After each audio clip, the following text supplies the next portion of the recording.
Hi guys, welcome back to my channel. In this video I'm going to share with you a plant-based macaroni and cheese recipe.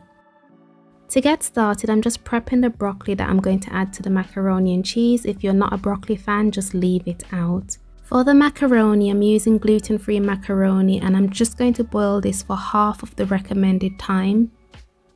So for your macaroni, just half the time on your package instruction.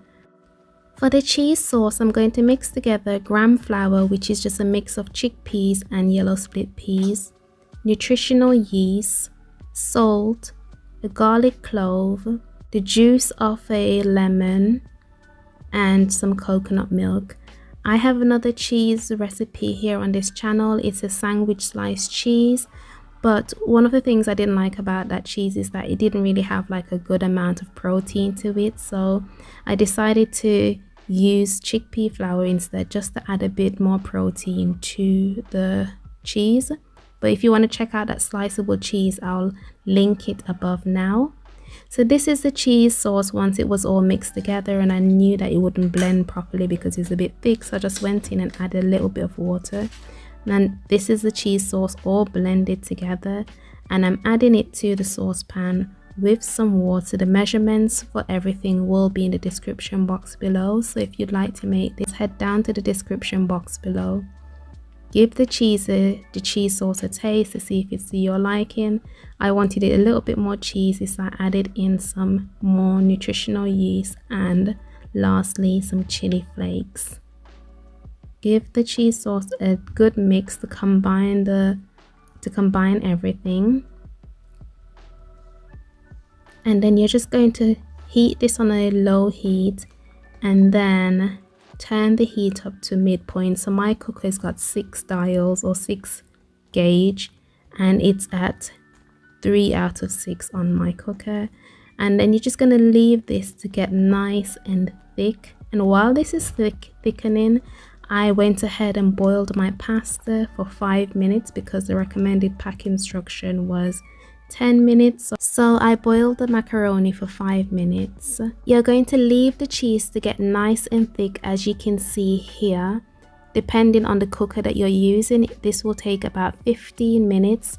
So this was the cooked cheese. I forgot to mention that you can make this cheese without the coconut milk. However, I like the way that the coconut milk really balanced the taste of the gram flour.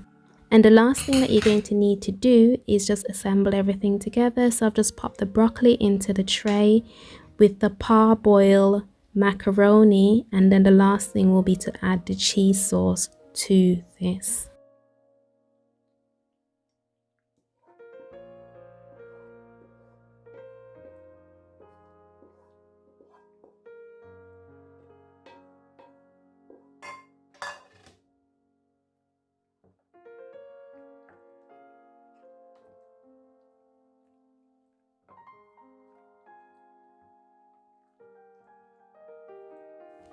I'm just giving this a mix to make sure everything is nicely coated with that cheese sauce.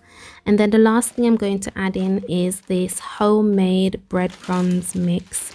If you'd like a recipe or a video on how I made this breadcrumbs mix, let me know in the comment section below. But using a gluten-free breadcrumbs mix or just a standard breadcrumbs mix, if you're not gluten-free, will work fine. And then I'm going to pop this in the oven to bake for 15 minutes at 180 degrees. While that's baking, I'm going to show you the stovetop version of this mac and cheese, and this one hasn't got any coconut milk or chili in it. So as I said earlier, you can make this without coconut milk. So I have my cheese sauce in the pot and I've added in some fully cooked macaroni. So because this won't be baking, you need to make sure the macaroni is fully cooked. And the last thing is just to add in some breadcrumbs, and then I'm going to leave this to just cook for a few minutes on the cooker, so about less than 5 minutes to cook on the cooker. And then that's the stovetop version of this macaroni and cheese.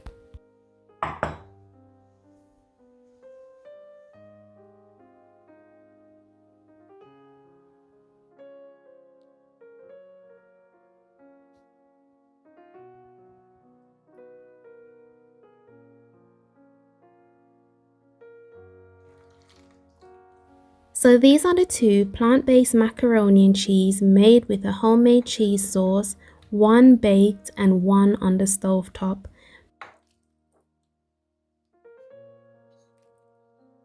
Let me know in the comment section which one of these you're going to try.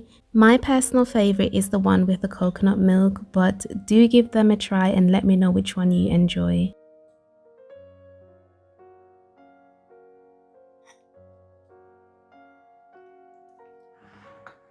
Thank you so much for watching this video, and if you enjoyed it, do remember to hit the like button, and if you're not subscribed to this channel, do hit the subscribe button, and I will see you in my next one.